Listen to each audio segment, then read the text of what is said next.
আসসালামু আলাইকুম। Mob justice বর্তমানে বহুল আলোচিত একটা বিষয়। এই মব জাস্টিস জিনিসটা কি? মব জাস্টিস জিনিসটা হচ্ছে যখন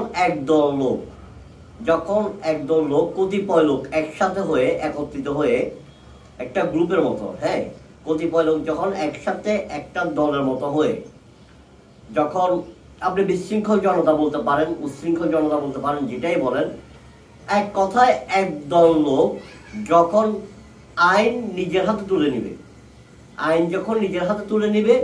আইন নিজের হাতে তুলে নেওয়ার মাধ্যমে যখন তারা কাউকে শাস্তি প্রদান করবে, কাউকে শাস্তি প্রদানের দায়িত্বটা যখন তারা তাদের নিজ থেকে নিজের উপর নিয়ে নেবে। অর্থাৎ একদম সহজভাবে বলি, ধরুন আপনার এলাকায় একজন অপরাধী আছে, চোর, ডাকাত, বলে যে কোনো কেউ। এখন তাকে কি করতে হবে? তাকে তো পুলিশের কাছে হস্তান্তর করতে হবে, পুলিশে সোপর্দ করতে হবে, যেন তার বিরুদ্ধে আইনি ব্যবস্থা নেওয়া হয়। তার বিরুদ্ধে কি ব্যবস্থা নেওয়া হবে সেটার জন্য দেশে আইন আছে। আইনগতভাবে তার বিরুদ্ধে তার যে শাস্তিটা হবে সেটা আইনগতভাবে নেওয়া হবে এবং এটাই উচিত। কিন্তু আপনি কি করলেন? তাকে রাস্তা দিয়ে দেখলেন, আপনারা কয়েকজন লোক মিলে একটা দল, মানে একদল লোক মিলে কি করলেন? তার উপর আক্রমণ করলেন, তাকে মেরে মাথাটা ফাটাই দিলেন। এটা মব জাস্টিস। অথবা একজন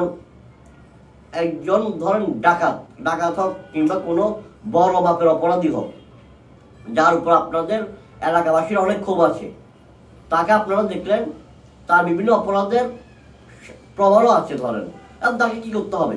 পুলিশের হাতে হস্তান্তর করতে হবে। কিন্তু তাকে দেখা মাত্র আপনারা একদল লোক তার উপর আক্রমণ করলেন, এমনকি ধরুন আপনারা তাকে প্রায় আধমরা বানিয়ে দিলেন। এটা কিন্তু আসলে এর অধিকারটা কিন্তু আসলে আপনাদের ছিল না। মব জাস্টিসটা হচ্ছে পুরোপুরি ইলিগ্যাল। মব জাস্টিসটা লিগ্যাল না। কেন লিগ্যাল না? কারণ মব জাস্টিসে আইনগতভাবে আইনকে অনুসরণ করে, আইনের তোয়াক্কা করে, অর্থাৎ সহজ ভাষায় আইনকে তোয়াক্কা করা হয় না, আইনকে বিবেচনাই করা হয় না, আইনের বাইরে গিয়ে জাস্টিস করা হয়।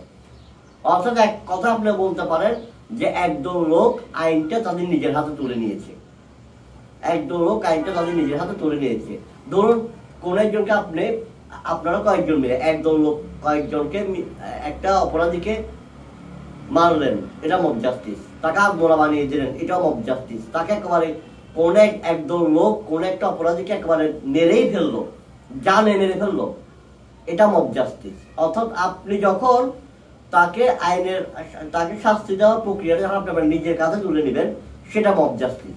সেটা হচ্ছে মব জাস্টিস। এখন মব জাস্টিসটা, মব শব্দের অর্থ হচ্ছে যে আপনার একদল লোক যারা বিশৃঙ্খল ভাবে থাকে, উচ্ছৃঙ্খল একটা পরিবেশ সৃষ্টি করে, অর্থাৎ তারা সুশৃঙ্খল ভাবে থাকে না, তারা আইনে তোয়াক্কা করে না। মব জাস্টিস কথাটা ব্যবহার করা হয় একদল লোকের ক্ষেত্রে। কেউ যদি ব্যক্তিগতভাবে আইন নিজের কাছে তুলে নেয়, এটা মব জাস্টিস না।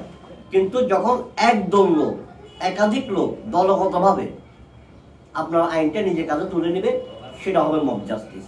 এক কথায় আইনগতভাবে না করে আইনকে নিজের কাজে তুলে একদল লোক যখন কাউকে কোনো শাস্তি প্রদানের দায়িত্ব নিজ থেকে নিয়ে নিবে এবং সেভাবে শাস্তি প্রদান করবে, এটাই মব জাস্টিস, যেটা পুরোপুরি অবৈধ।